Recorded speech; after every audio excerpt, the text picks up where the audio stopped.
hoje eu te digo uma coisa: Deus quer entregar na sua mão. E se você quer receber, você vai fazer assim, ó. Sabe o que Ele quer colocar na tua mão? A unção de ousadia, a unção de conquista. Você vai ser ousado ao falar a palavra de Deus ao seu amigo, ao seu familiar. Ele quer entregar a você essa autoridade. Você não vai ter medo, nada vai te impedir, porque a unção do Senhor vai estar sobre você. Recebe agora, neste momento. Aleluia. Se tentaram matar os teus sonhos, sufocando o teu coração, se lançaram você numa cova e feriu e deu a visão. Não desista, não desista, não pare de crer. Os sonhos de Deus jamais vão morrer. Não desista, não pare de lutar, não pare de adorar. Levanta os sonhos e Deus está restaurando os teus sonhos. Abre os teus olhos para a tua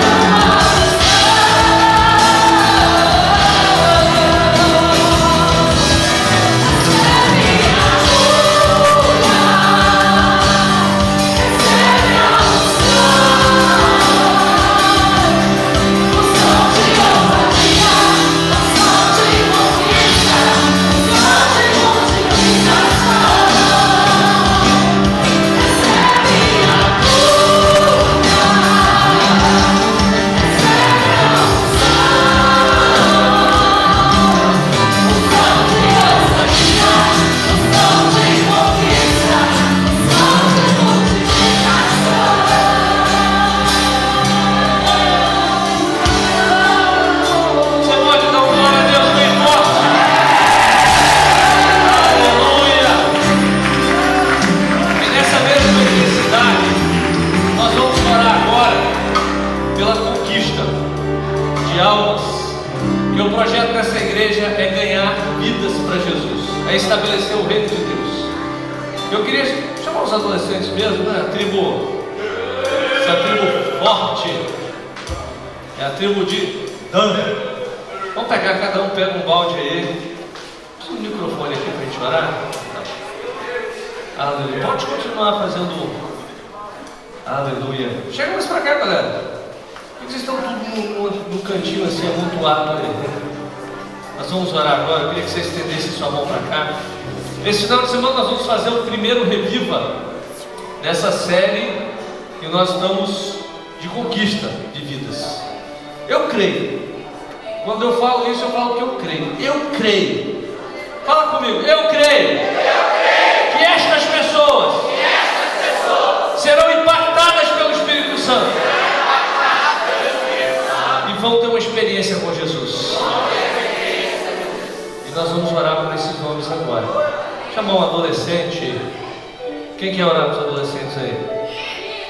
Ítalo.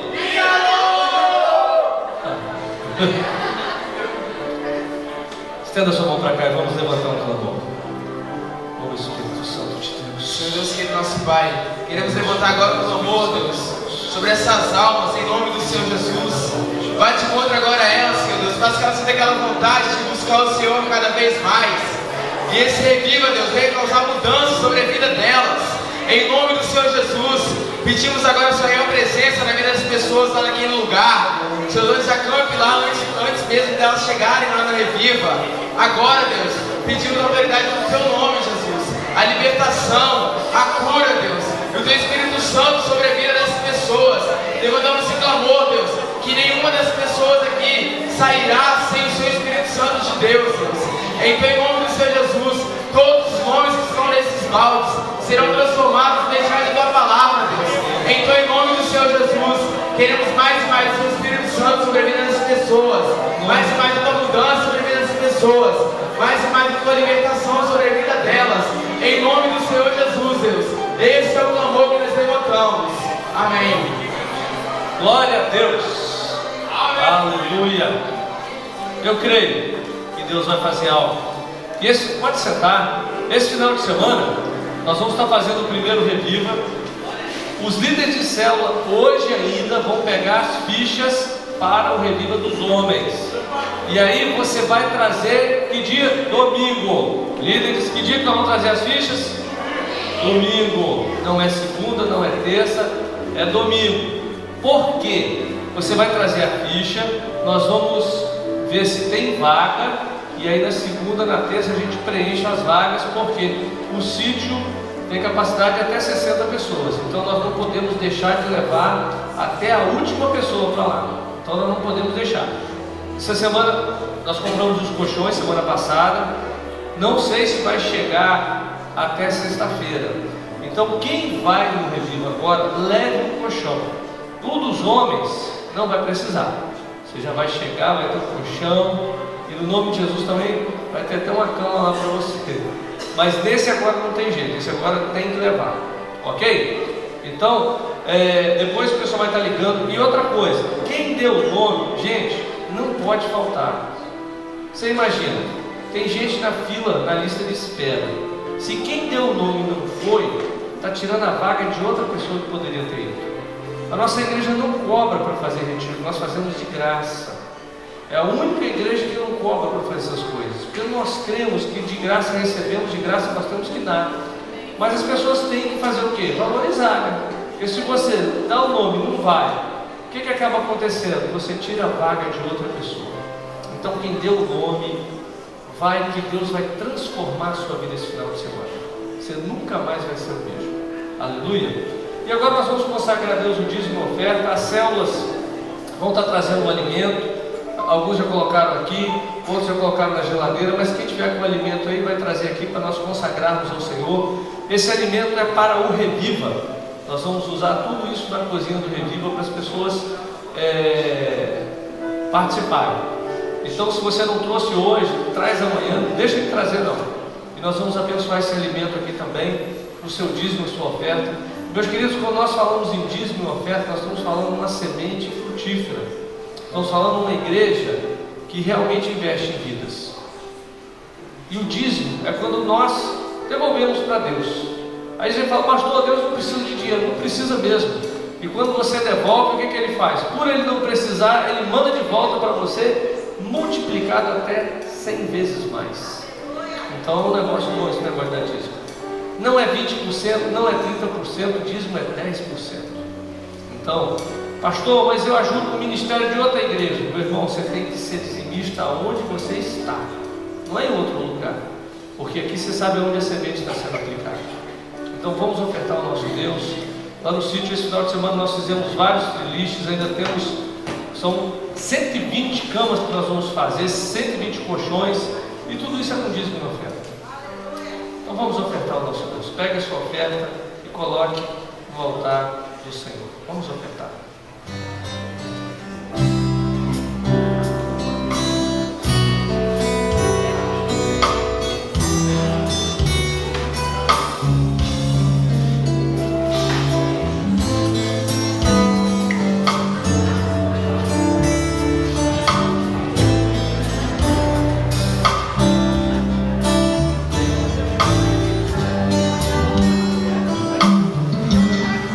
Espírito Santo.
Hoje eu quero falar sobre a casa de Zadok. Abra sua Bíblia em Ezequiel capítulo 48. Nós vamos falar sobre a casa que Deus estabeleceu. Deus quer estabelecer uma casa sacerdotal. Deus quer fazer algo sobrenatural na sua família. E eu quero usar o livro de Ezequiel. O livro de Ezequiel, às vezes nós só paramos no Vale de Ossos Secos, né? No Vale de Ossos Secos. E eu estava lendo o livro de Ezequiel essa semana e eu fui muito impactado pelas profecias. O livro de Ezequiel é um livro apocalíptico. Ele trata sobre as coisas do fim também. E aqui nós vamos ver sobre essa casa que Deus está edificando. Porque nós somos a casa sacerdotal de Deus, amém? Todo mundo já sentou, acalmou. Fala com o irmão que está do seu lado. Você é a casa de Zadok. Amém? Você vai entender o que é a casa de Zadok hoje.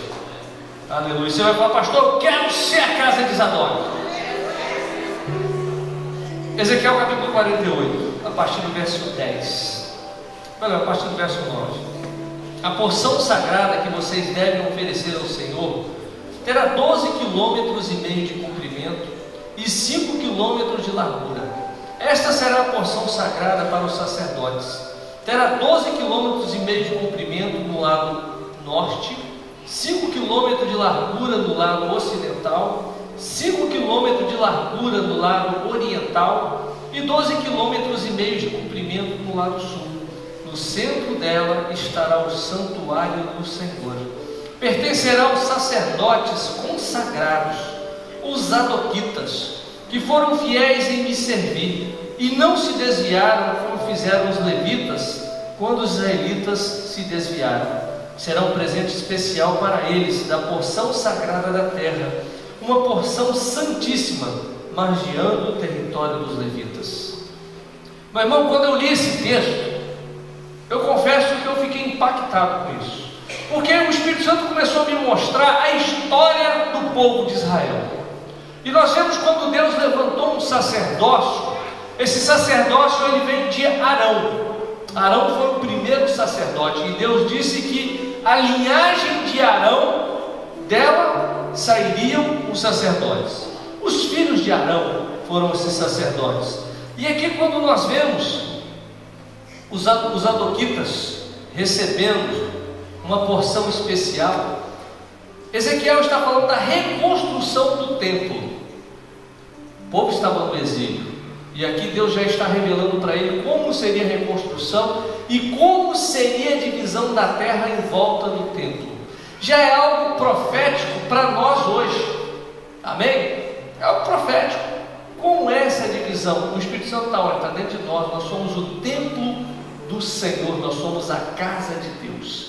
E os sacerdotes, os zadoquitas, eles iriam morar em volta do templo, amém? O lugar mais especial estavam para aqueles que justamente foram os mais fiéis. E algo que eu estava lendo essa semana diz assim: tudo que alcançamos em nosso relacionamento com Deus, também no nosso ministério, na nossa família, está direta e proporcionalmente ligada à dimensão do nosso compromisso e entrega. Quanto mais eu quero de Deus, mais Deus tem que ter de mim. Não tem como ser diferente. Às vezes nós estamos querendo algo de Deus e nós não estamos dando nada para Deus. E os zadoquitas, nós vamos ver que eles eram um povo santificado. E quanto mais santificado, mais perto de Deus nós estamos. Eu queria que você falasse para a pessoa que está do seu lado: meu irmão, quanto mais santificado, mais perto de Deus. Então vamos estudar um pouco agora sobre essa linhagem sacerdotal, sobre os filhos de Zadok. Eles foram destacados como sacerdotes santificados. E eu fiquei impressionado sobre isso, porque nós vamos voltar a palavra agora, lá para 1 Samuel capítulo 2, você já pode ir abrindo.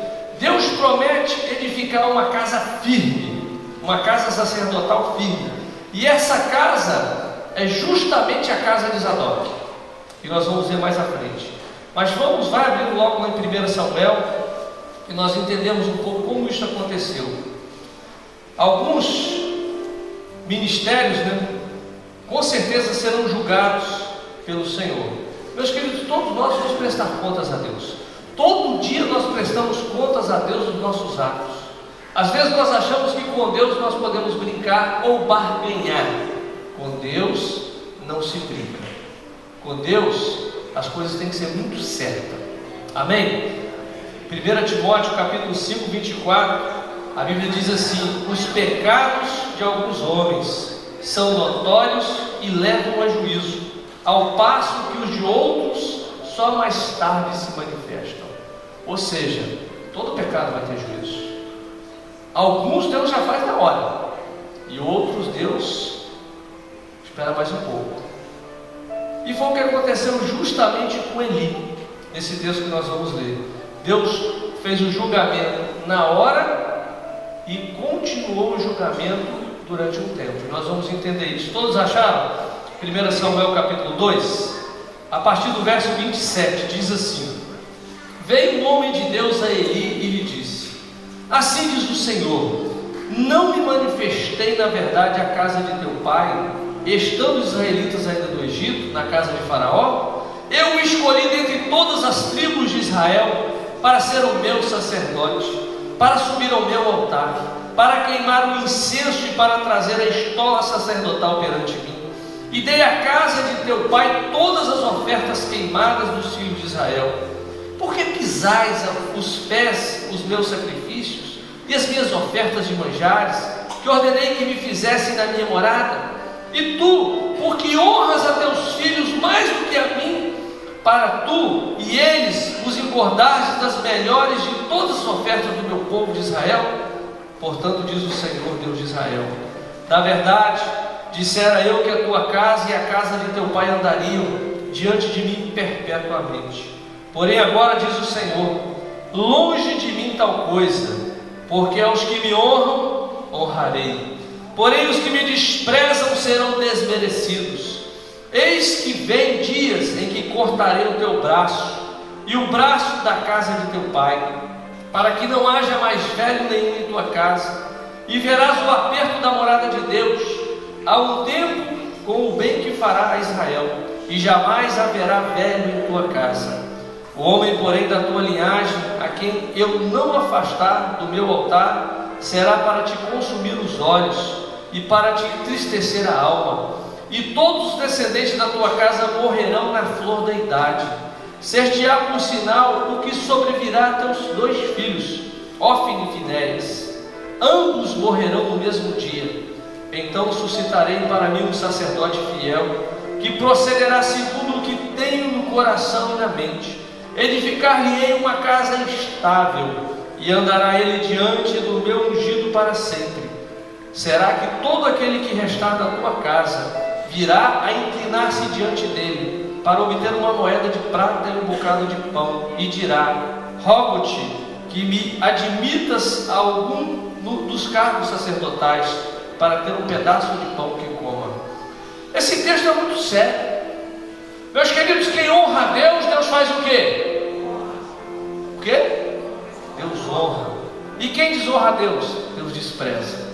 Você consegue imaginar ser desprezado por Deus? O que aconteceu com Caim? Nem a terra produziu mais fruto para Caim. E meus queridos, aqui a gente tira algumas coisas nesse texto. Primeiro, foi Deus que escolheu a casa de Eli para o ministério sacerdotal. E às vezes a gente pensa: Deus me escolheu, posso brincar com Deus. Mas o Senhor não se agradou de Eli e da sua casa, que o desonraram com o pecado. A Bíblia diz que os filhos de Eli, eles pegavam a melhor parte do sacrifício. O sacrifício ele era queimado, a gordura pegava fogo no holocausto e ela queimava como combustível e subia diante de Deus. Os filhos de Eli, eles tiravam a melhor parte e eles comiam, tanto é que eles estavam todos gordos, né? Tanto comer a melhor parte. Eles desonravam a Deus. A Bíblia diz que eles se deitavam com as mulheres à porta da tenda. Ou seja, eles estavam sempre desonrando a Deus, eles desonraram Deus. E Deus decidiu julgá-los e a sua descendência removendo eles do ministério. Porque uma coisa é quando nós fazemos algo de errado, as nossas descendências, a nossa descendência vai pagar o preço. Sabia disso? Eu creio que a bênção acompanha as descendências, mas a maldição também acompanha. Eu creio que eu e meus irmãos, nós somos abençoados por causa do meu avô, dos meus avós, dos meus pais. A bênção está sobre nós, mas eu tenho que escolher manter a bênção na minha família. E eu creio que a bênção que está sobre mim vai passar para minha filha, e ela vai ser mais abençoada do que eu ainda. É assim que funciona. Por isso, quando o homem comete a iniquidade, os filhos pagam o preço. Aí tem gente que fala: mas pastor, o que o filho tem a ver na história? Tem, que é semente, é carne da carne do pai e da mãe. Então a maldição segue as gerações, como a bênção segue as gerações. Por isso é que nós temos que decidir o quê? Honrar a Deus, agradar a Deus. O Senhor, Ele prometeu levantar um sacerdote fiel e edificar uma casa estável. Ou seja, no lugar do profeta, do sacerdote Eli, Deus iria levantar uma casa estável. O que é uma casa estável? É uma casa que não tem um coração que se pende para o pecado ou para o bem. É uma casa que está sempre firmada numa posição só. Meus irmãos, Deus não quer saber de crente que vai para lá e vai para cá. Crente no domingo, na quarta-feira, crente quando está perto dos outros crentes. Deus quer uma casa estável. Pessoas que realmente são sim, sim, não, não. Pessoas que têm compromisso de honrar a Deus. Porque, meus queridos, tudo está na mão de Deus. A sua família está na mão de Deus, a terra está na mão de Deus. Por isso Deus quer levantar uma casa estável, sacerdotes estáveis, homens e mulheres estáveis, pessoas que vão honrar a Deus, não importa as circunstâncias. Às vezes a pessoa no meio de um problema: Deus me abandonou. Deus nunca abandona. Deus sempre está ali, Deus sempre está falando. Pode ser que Ele te fale através de um acidente. Deus pode falar. Às vezes Deus quer te botar na cama. Foi o que eu e a Luz entendemos. Deus queria falar com ela e colocar ela ali, esperando a voz de Deus falar com ela. Mas em momento nenhum nós podemos desonrar Deus pelo que acontece. Estas verdades devem estar no coração de todos que foram chamados ao ministério. O pecado atrairá juízo. Eu queria que você falasse isso com o seu irmão. Meu irmão, fala bem firme mesmo. Meu irmão, o pecado vai trazer juízo. E no caso de Eli, Deus promete substituir a família sacerdotal. Olha só algumas coisas importantes com relação ao ministério.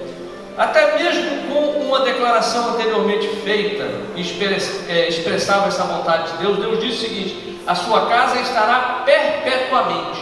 Deus disse isso à família de Eli. Mas sempre que alguém fale em cumprir o propósito divino, Deus levanta outro no seu lugar. Meu irmão, se você não for cumprir o que Deus quer, Deus vai botar outro no seu lugar. Ninguém é insubstituível, não. É por isso que às vezes a pessoa fala o seguinte: pastor, poxa, vamos deixar isso para depois. Meu irmão, eu não quero que Deus passe a bola para outro, não. Você quer que Deus passe a sua célula para outro? Hein? Você quer que Deus passe os seus discípulos para outro? Eu não tenho tempo.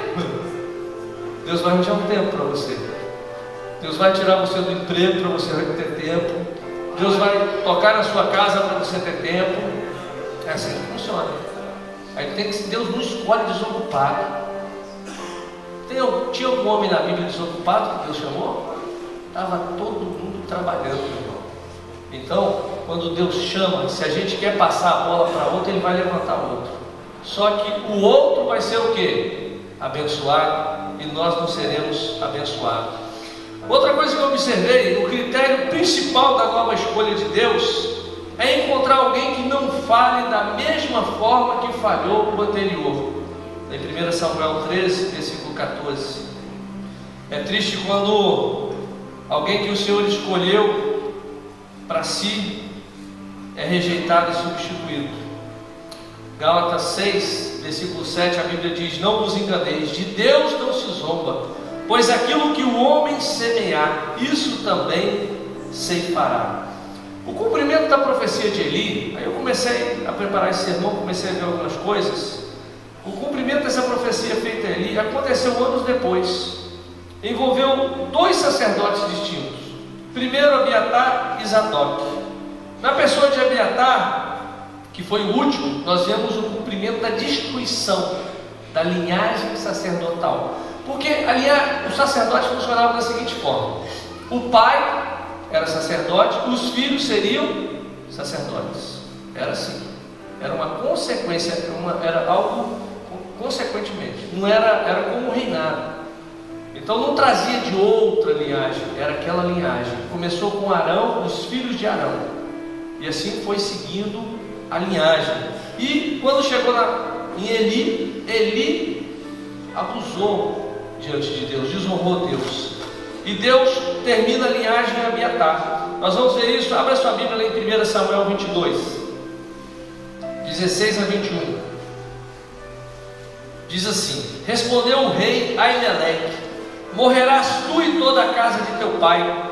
Disse o rei aos da guarda que estavam com ele: volvei e matai os sacerdotes do Senhor, porque também estão de mãos dadas com Davi, e porque souberam que fugiu e não o fizeram saber. Porém os servos do rei não quiseram estender as mãos contra os sacerdotes do Senhor. Então disse o rei a Doeg: volve-te e arremete contra os sacerdotes. Então se virou Doeg, o edomita, e arremeteu contra os sacerdotes, e matou naquele dia 85 homens que vestiam estola sacerdotal de linho. Também a Nob, cidade destes sacerdotes, passou a fio de espada homens e mulheres, meninos e meninas, e matou meninos e meninas e crianças de peitos, e bois e jumentos e ovelhas. Porém dos filhos de Ameleque, filho de Aitube, um só cujo nome era Abiatar, salvou-se e fugiu para Davi, e lhe anunciou que Saul tinha matado os sacerdotes do Senhor. O que aconteceu? Todos os sacerdotes, só sobrou um, e esse que sobrou, o Abiatar, depois você vai ver em 1 Reis, no capítulo 2, de 26 a 27, que Salomão manda ele para o exílio e retira ele do cargo de sacerdote. Então o último da linhagem de Eli saiu fora do sacerdócio. Quando nós brincamos, quando se brinca com Deus, Deus coloca outro. Deus levanta uma casa firme. E que eu queridos, quando nós falamos de uma casa firme, nós vemos que Deus, Ele tem um desejo de ver não apenas um ministro, mas também uma linhagem. Deus não quer somente que eu seja um homem firme, Ele quer que a minha filha e que os meus netos que virão no nome de Jesus sejam firmes. Ele quer que os seus filhos sejam firmes. É por isso que o pai tem que instruir os filhos. Tem pai que acha que o filho tem que ir sozinho para a igreja. Não tem esse negócio não. O pai tem que botar e obrigar os filhos para a igreja. Lá em casa foi assim, minha mãe obrigou. Não existia aquela história: mãe, estou com dor de cabeça. Não existia dor de cabeça não. Botava a fila e ia todo mundo. E olha que lá em casa eu tenho uma irmã, praticamente 12, 13 anos da vida dela, ela passou engessada numa cama, a Débora. E mesmo engessada, meu pai pegava ela, não tinha carro, saía dali onde eles moram e ia para a primeira igreja de Goiabeiras. Quantas vezes eu vi isso acontecer? Tem gente que tem desculpa, né? Ai, estou com dor de cabeça. Não é que Jesus que cura. Qual o melhor lugar para curar dor de cabeça? Na igreja. Na igreja. Estou com dor de cabeça. Na igreja. É aqui mesmo, gente. É isso que tem que acontecer. É aqui que vai acontecer um milagre. Então nós temos que aprender para edificar uma casa firme. Os nossos filhos, eles têm que estar firmes na palavra. Uma casa firme não é só com você. E eu, um tempo atrás, eu tive o prazer de estar com o pastor Márcio Baladão, e eu almocei com ele, e eu vi um homem, pensa num homem de Deus, você vê o próprio Deus naquele homem, e a gente conversando, e ele falando da história da família dele, uma sequência de pessoas que honram a Deus. E depois que ele conversou e falou, depois eu tive pensando, os 3 filhos desse homem, 2 meninas e um homem e um rapaz, os 3 são sucesso na música. Não tem essa voz toda não, não é verdade? mas a semente veio lá de trás. A honra a Deus começou lá atrás, e nos filhos e nos netos a semente vai abençoando. Meu irmão, tudo que você planta para Deus, tem coisa que é igual tamarindo, né? O tamarindo leva 60 anos para produzir. Tem gente que vai plantar tamarindo, vai levar 60 anos para produzir, mas você vai ter filhos, você vai ter netos. O que você plantar para Deus nessa geração, seus netos vão comer na outra geração. Por isso que para Deus nós sempre estamos semeando. 1 Timóteo capítulo 3 diz assim: é necessário, portanto, que o bispo seja irrepreensível, esposo de uma só mulher, e que governe bem a própria casa, criando os filhos sob disciplina, com todo respeito. Tito 5,6 diz: por essa causa te deixei em Creta, para que pusesses em ordem as coisas restantes, bem como em cada cidade constituísses presbítero, conforme te prescrevi, alguém que seja irrepreensível, marido de uma só mulher, que tenha filhos crentes, que não são acusados de dissolução, nem são subordinados. Nós somos sacerdotes, meus queridos. Um sacerdote não pode ter a casa bagunçada, não. Filho de sacerdote tem que andar na linha. Aí tem gente que fala: mas filho de pastor cria trauma. Trauma se cura com vara de goiaba. É bonito. Você vê como o pastor Evaldo, as 3 filhas aqui cantando, pulando. É isso aí mesmo. Uma geração abençoada.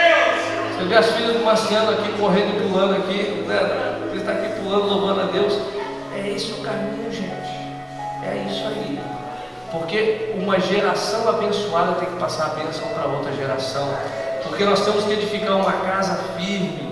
Porque se nós não nos estabelecermos, nós seremos removidos do ministério. Olha o que Êxodo capítulo 19 diz: agora, pois, sede diligentemente ouvirdes a minha voz e guardardes a minha aliança, então sereis a minha propriedade peculiar dentre todos os povos, porque toda a terra é minha. Vós me sereis reino de sacerdotes e nação santa.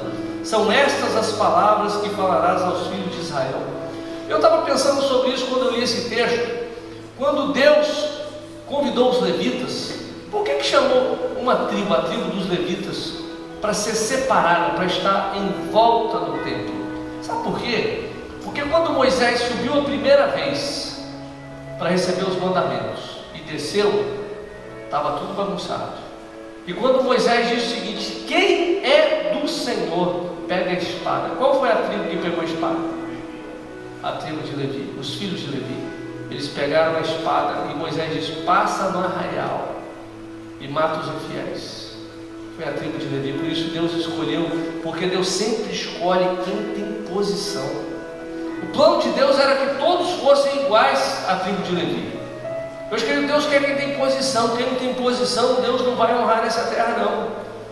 Por isso que nós vemos em Deuteronômio capítulo 10 que Deus separa a tribo de Levi para levar a arca, para estar diante do Senhor, para receber as primícias do Senhor. Mas ele diz que era por esse tempo. Deuteronômio 10 diz: por esse mesmo tempo, que Deus estava pensando nos tempos vindouros, que todas as tribos seriam levantadas para isso. Meus queridos, quando Deus constituiu Saul como rei, eu pensei: Deus colocou Saul para ser um rei temporário. Foi. Olha só o que diz 1 Samuel capítulo 13. Então disse Samuel a Saul: procedeste neciamente em não guardar o mandamento que o Senhor teu Deus te ordenou, pois teria agora o Senhor confirmado o teu reino em Israel para sempre. Já agora não subsistirá o teu reino. O Senhor buscou para si um homem que lhe agrada, e já lhe ordenou que seja príncipe sobre o seu povo, porquanto não guardaste o que o Senhor te ordenou. Quando Deus chamou Saul, não era para ser só 40 anos, era para que Jonatas e as gerações seguissem reinando sobre Israel. Mas porque Saul falhou, Deus cortou a geração de Saul. Tanto é que todos eles morreram. Meus queridos, quando nós pisamos na bola, literalmente, Deus levanta outro, Deus levanta outra tribo, Deus levanta outro povo. porque a obra de Deus ela não vai parar. Por isso nós é que temos que nos consertar diante de Deus. E nós vemos até a própria geração de Davi, depois com Salomão, e nós vemos repetindo o mesmo caso com Jeroboão. Aconteceu com Roboão, né, filho de Salomão, o reino se dividiu, e aí começou tudo de novo, porque o coração se inclinou para tudo aquilo que não agradava a Deus. Apocalipse capítulo 2, versículo 5 diz: lembra-te, pois, de onde caíste, arrepende-te e volta à prática das primeiras obras, e se não, venho a ti e moverei no teu lugar o teu candeeiro, caso não te arrependas. Aqui Apocalipse, João está falando, candeeiros são as igrejas, e ele fala aqui o seguinte, para os ministros das igrejas: falhou, Deus vai tirar você do candeeiro, Ele vai botar outro. Então, meus irmãos, Deus não brinca não, Deus coloca outro. Agora, por que Zadok foi escolhido por Deus? Olha o que acontece. Lá em Números, capítulo 25, nós vemos onde começa o coração dessa tribo a se inclinar para Deus. Números capítulo 25, vamos lá, você pode abrir lá em Números. Habitando Israel e Sitim, começou o povo a prostituir-se com as filhas dos moabitas. Aqui foi interessante que, antes de explicar esse texto, um homem deu um conselho: como é que a gente pode destruir um povo? Esse povo é um povo de Deus, não tem como destruir esse povo, mas faz eles se inclinarem para outros deuses, faz eles se inclinarem para a prostituição, que eles vão cair. Aí olha o que acontece. Habitando Israel e Sitim, começou o povo a prostituir-se com as filhas dos moabitas. Essas convidaram o povo aos sacrifícios dos seus deuses, e o povo comeu e inclinou-se aos deuses delas. Juntando Israel a Baal-Peor, a ira do Senhor se acendeu contra Israel. Disse o Senhor a Moisés: toma todos os cabeças do povo e enforca-os ao Senhor ao ar livre, e ardente ira do Senhor se retirará de Israel. Então Moisés disse aos juízes de Israel: cada um mate os homens da sua tribo que se juntaram a Baal-Peor. Eis que um homem dos filhos de Israel veio e trouxe a seus irmãos uma medianita perante os olhos de Moisés e de toda a congregação dos filhos de Israel, enquanto eles choravam diante da tenda da congregação. Vendo isso, Finéias, filho de Eleazar, o filho de Arão, o sacerdote, levantou-se do meio da congregação e, pegando uma lança, foi após o homem israelita até o interior da tenda e os atravessou ao homem israelita e à mulher, a ambos pelo ventre. Então a praga cessou sobre os filhos de Israel. Os que morreram da praga foram 24 mil. Meus irmãos, tem uma praga sobre a nossa cidade, tem uma praga sobre o nosso país, que se chama droga, que se chama crack, que está consumindo as famílias. Sabe por que isso? É por causa da igreja. A igreja está contaminada. Nós temos inclinado o nosso coração para as coisas do mundo. Nosso coração tem estado lá fora e não nas coisas de Deus. Enquanto nós não podemos colocarmos em ordem o nosso coração, a praga não vai parar. Não pense você que elegendo Marina, Dilma, Aécio, o pastor Everaldo, não sei, ou qualquer outro vai resolver. Não vai resolver. Você pode eleger um deputado crente, o senador crente, você pode eleger quem você quiser. Quem vai mudar a história desse país é a igreja. Uma igreja santa muda uma nação. Um povo santificado transforma a história. E nós vamos ser esse povo. Amém? Amém. Olha por quê. Números 25, continuando no verso 10. Então disse o Senhor a Moisés: Finéias, filho de Eleazar, filho de Arão, sacerdote, desviou a minha ira de sobre os filhos de Israel, pois estava animado com o meu zelo entre eles, de sorte que no meu zelo não consumi os filhos de Israel. Portanto diz: eis que lhe dou a minha aliança de paz, e ele e a sua descendência depois dele terão a aliança do sacerdócio perpétuo, porquanto teve zelo pelo seu Deus e fez expiação pelos filhos de Israel. Coisa fantástica, né? Eleazar, que era pai de Finéias, que era filho de Arão, e você vai ver nessa sequência de Zadok. Olha só o que diz 1 Crônicas 6. Vamos seguir a sequência da família de Zadok. Estes foram os descendentes de Arão: o seu filho Eleazar, pai de Finéias, que foi o pai de Abisua, pai de Buqui, pai de Uzi, que foi o pai de Zeraias, pai de Meraiote, pai de Amarias, que foi o pai de Aitube, pai de Zadok. Meus queridos, a história se repete. Arão recebe a promessa de uma linhagem sacerdotal, e Deus promete a Finéias essa aliança, uma aliança perpétua. E agora, meus queridos, talvez, pastor, eu pequei. Eu digo que é melhor pecar, é melhor não pecar do que ser restaurado depois. Uma vez eu vi uma história interessante de um menino. Era um menino levado, um adolescente, e esses adolescentes muito narcisistas. E a mãe até fez um pôster para ele, gigante, naquela época o pôster era caro, da foto dele, botou no quarto, que ele ficava só se admirando. E essa criança era muito rebelde, e a mãe um dia falou: se você não parar de ser rebelde, eu vou marcar aquilo que você mais gosta, que é o seu pôster. E a mãe pegou um monte de taxinha. Toda vez que o menino pisava na bola, ela colocava uma taxinha no rosto do pôster. E quando aquele menino foi olhar o pôster, o rosto estava coberto de taxinha. Ali ele viu o quanto ele tinha feito de errado. Pediu perdão, a mãe perdoou, mas aí foram tirar as taxinhas, e o que ficou no pôster? As marcas. Meu irmão, toda vez que a gente peca, Deus perdoa, mas as marcas, elas ficam. As consequências do pecado continuam. Por isso é que nós não podemos brincar com o pecado. Em Números 14, a Bíblia diz: o Senhor respondeu: eu perdoei conforme você me pediu. No entanto, juro pela glória do Senhor que enche toda a terra, que nenhum dos que viram a minha glória, os sinais miraculosos que realizei no Egito e no deserto, e me puseram à prova, e me desobedeceram 10 vezes, nenhum deles chegará a ver a terra que prometi com juramento a seus antepassados. Ninguém que me tratou com desprezo haverás. O povo podia ter entrado todinho na terra prometida. Por que não entrou? Porque eles honraram a Deus. Deus perdoou, mas eles não entraram nas promessas de Deus. Por que tem crente que não entra na promessa de Deus?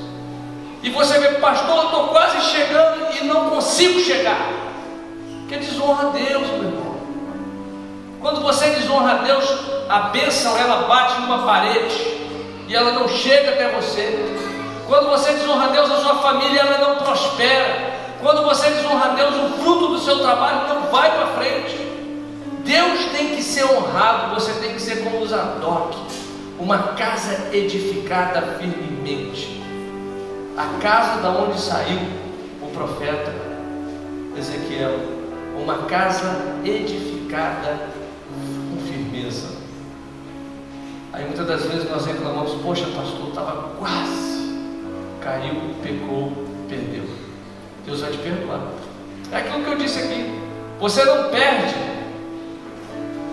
o ser filho de Deus, você continua sendo filho, mas a bênção do Pai você perde. Você pode pecar 1000 vezes, 1000 vezes Ele vai te perdoar, mas você não vai receber o presente que Ele quer te dar. O povo de Israel não entrou na terra prometida porque pisou na bola diante de Deus. Meus queridos, o entendimento dessas verdades tem que produzir em nossos corações e fazer que haja uma resposta de consagração a Deus. Nós temos que entender que a nossa herança, tanto na dimensão natural como espiritual, porque o que aconteceu com a casa de Zadok foi uma bênção material e uma bênção espiritual. Eles estavam edificados ao lado do templo, ao redor do templo. Então toda a bênção que vinha para o templo, que eram as primícias, que eram o melhor do povo, o dízimo, caía na casa deles. E a presença de Deus, porque a presença de Deus estaria perpetuamente naquele lugar. Eles estavam do lado do templo. É a bênção espiritual e a bênção material. Nós não podemos fazer concessão. Santidade é não fazer concessão. Em Eclesiastes, Salomão fala que santidade é como um vidro de perfume. Quando você abre, aquela fragrância que sai, mas se uma mosca cair lá dentro, contamina todo o perfume. O pecado faz isso. Deus quer levantar uma casa firme. Você quer ser essa casa firme? Você quer ser a casa de Zadok, meu irmão? Você quer ser essa casa santificada, uma casa que vai agradar a Deus, que vai honrar o nome de Deus? Porque o nosso Deus, Ele está preocupado em levantar essa geração, e levantar nesse tempo uma casa santificada, uma casa que não vai negociar com o pecado, uma casa que vai fazer a diferença, e você vai fazer a diferença na sua família. Não importa se os seus antepassados erraram, da agora para frente você vai fazer o certo. Você vai fazer o certo no seu namoro, você vai fazer o certo no seu casamento, no seu trabalho, na sua escola.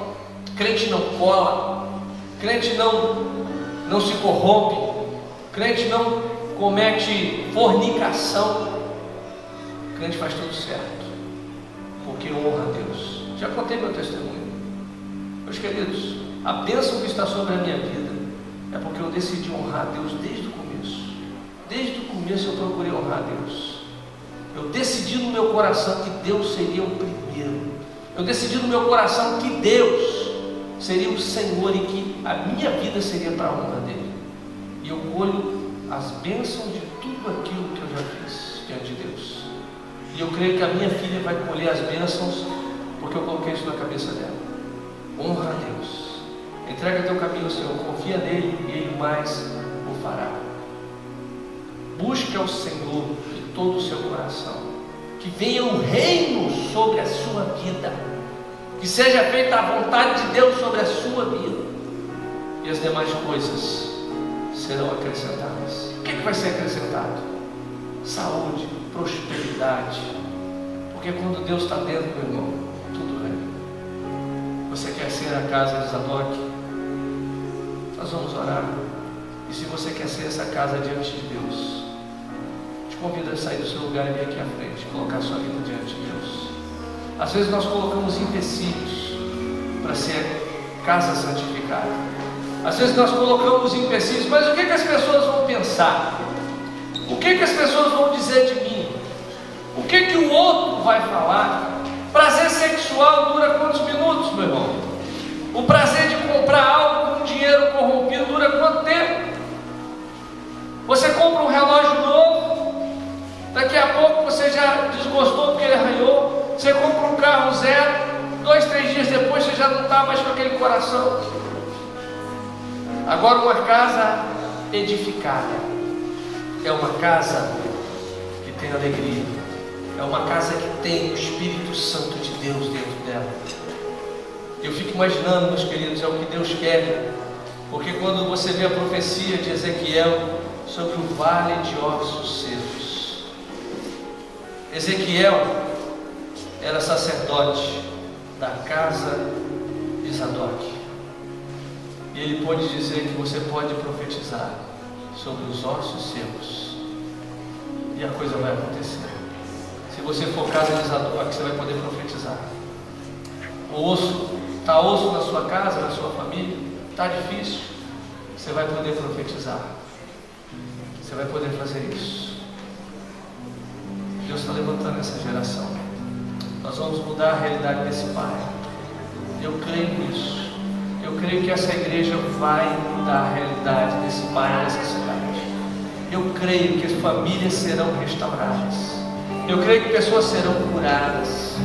Eu creio que Deus vai te colocar em lugares que você nunca imaginou Ele vai te colocar.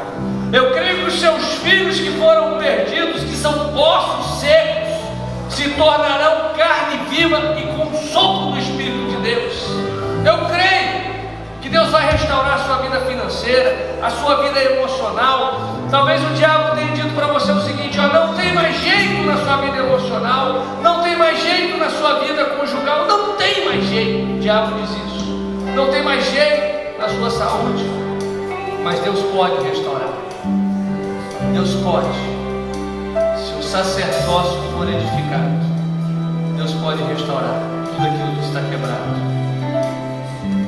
E nós vamos adorar esse Deus. Enquanto isso, você vai adorando e vai falar com Ele. E depois nós vamos orar.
mas os sacerdotes levitas e descendentes de Zadok, e que fielmente executaram os deveres do meu santuário, quando os israelitas se desviaram de mim, se aproximaram para ministrar diante de mim, eles estarão diante de mim para oferecer sacrifícios de gordura e de sangue. Palavra do soberano Senhor: só eles entrarão em meu santuário e se aproximarão da minha mesa para ministrar diante de mim e realizar o meu serviço. É o que Deus tem para você. Vamos orar. Peça a Deus para tirar da sua vida todo o pecado, todo o embaraço, tudo aquilo que impede você de ser a casa de Zadok, de ser a geração de Zadok, uma geração de sacerdotes que agrada a Deus, uma geração de sacerdotes que não negocia com o pecado. Vamos orar, fecha os teus olhos. Senhor, nós queremos, ó Pai, nesse tempo, profetizar, ó Pai, sobre a vida dos teus filhos, a casa de Zadok. Ó Pai, eles estão aqui porque eles querem ser, ó Pai, como a casa de Zadok, uma geração que não negocia com o pecado, uma geração que honra ao Senhor. E ó Pai, tudo aquilo que eles fizeram que desagradou ao Senhor, nós colocamos na cruz e pedimos que o Teu Espírito Santo esteja dando agora roupas novas, roupas santificadas, para que eles possam servir à mesa do Senhor, para que eles possam entrar no Santíssimo, entrar na Tua presença e receber do Senhor um toque especial. Por isso sopra sobre eles, Pai, sopra sobre um vale de ossos, e traz carne, traz vida, restaura, reedifica a casa, para a honra e glória do Senhor Jesus Cristo. Aleluia. Você pode glorificar o nosso Deus? Aleluia. Deus te abençoe.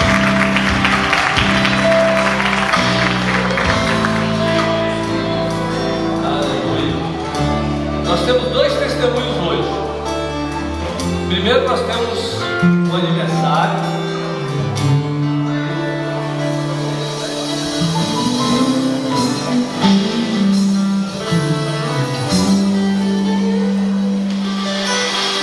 Glória a Deus.